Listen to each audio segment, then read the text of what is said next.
अस्सलाम वालेकुम, मेरा नाम है मोहसिन तारिक। आज की वीडियो बहुत ही इंपॉर्टेंट है उन लोगों के लिए जो इटली में आने के बाद सबसे पहले अपना बैंक अकाउंट ओपन करना चाहते हैं। 3 चीज़ें इस वीडियो में बताई जाएंगी। अगर आप मेरे चैनल पर न्यू हैं तो सब्सक्राइब करना ना भूलिए। सबसे पहली चीज़, अकाउंट की टाइप्स कौन कौन सी हैं।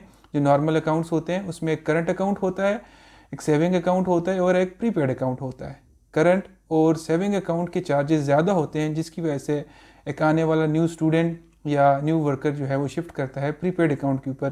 प्रीपेड अकाउंट में आपकी मौजूदा रकम जो आपकी सैलरी की सूरत में या स्कॉलरशिप की सूरत में उसमें ऐड करी जाती है, उस अकाउंट में आप सिर्फ उसी रकम को यूज़ कर सकते हैं।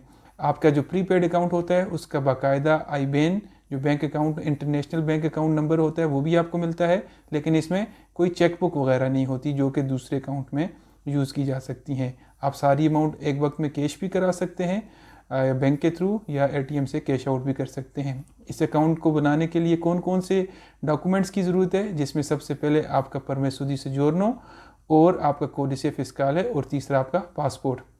अगर आपके पास परमेसो दी सोजियोर्नो मौजूद नहीं है तो आप बैंक को अपने परमेसो दी सोजियोर्नो की रिcevuta और कोडिce फिस्काले और अपना पासपोर्ट दे सकते हैं। वो इसको असेस करने के बाद बता सकते हैं कि आपका अकाउंट जो है बग़ैर परमेसो के भी ओपन किया जा सकता है कि नहीं किया जा सकता। कुछ शहरों के अंदर बग़ैर परमेसो के भी ओपन हो जाते हैं अकाउंट। आपके पास अब कौन कौन से बैंक्स हैं, जिसमें इंटीसा सैन पाउलो, आपके पास बीपर बैंक का है, और काफ़ी सारे बैंक्स हैं। जो सबसे ज़्यादा यूज़ होने वाला प्रीपेड अकाउंट है वो है पोस्टे इटालियाने का या नॉर्मल पोस्ट ऑफिस का, जिसके चार्जेस बहुत ही कम है, सालाना 12 यूरो है, जिसको आप बड़ी इजीली हासिल कर सकते हैं। विद इन नो टाइम जो है 10 से 15 मिनट में फॉर्म फिल किया जाता है आपका, जब आप पोस्ट ऑफिस जाते हैं, और आपको ये कार्ड मिल जाता है।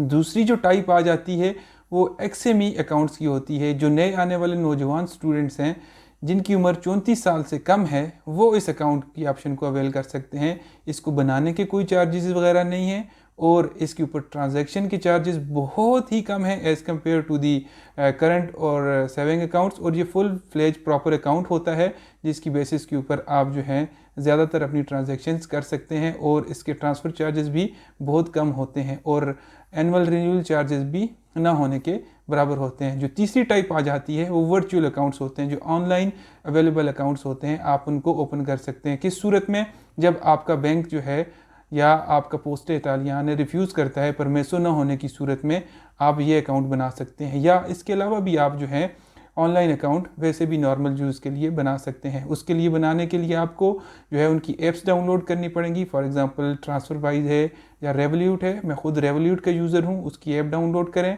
अपनी जो रिक्वायर्ड इन्फॉर्मेशन है, नाम वगैरह, ईमेल एड्रेस और आइडेंटिटी के तौर पे आप अपना वीज़ा और पासपोर्ट की कापी जो है वहाँ पे अपलोड कर सकते हैं। कुछ देर में जो है वो आइडेंटिफाई होने के बाद जो है वो आपका अकाउंट एक्टिव कर दिया जाता है, और आपको जो है एक वर्चुअल कार्ड भी उसका मिल जाता है। अगर आप उस वर्चुअल कार्ड को हार्ड कॉपी की सूरत में मंगवाना चाहते हैं तो उसके जो है आपको डिलीवरी चार्जेस जो राउंड अबाउट 8 to 9 यूरोज़ हैं वो देने पड़ते हैं। फिर वो आपका वर्चुअल अकाउंट जो है जो हार्ड कॉपी बन जाती है वो भी आपको डिलीवर कर दिया जाता है। मैं इसलिए यूज़ करता हूँ इसको क्योंकि इसके ऊपर जो है मनी ऐड करने के या इस पर जो कोई फ़ंड ट्रांसफ़र होते हैं उसके कोई चार्जेस नहीं हैं।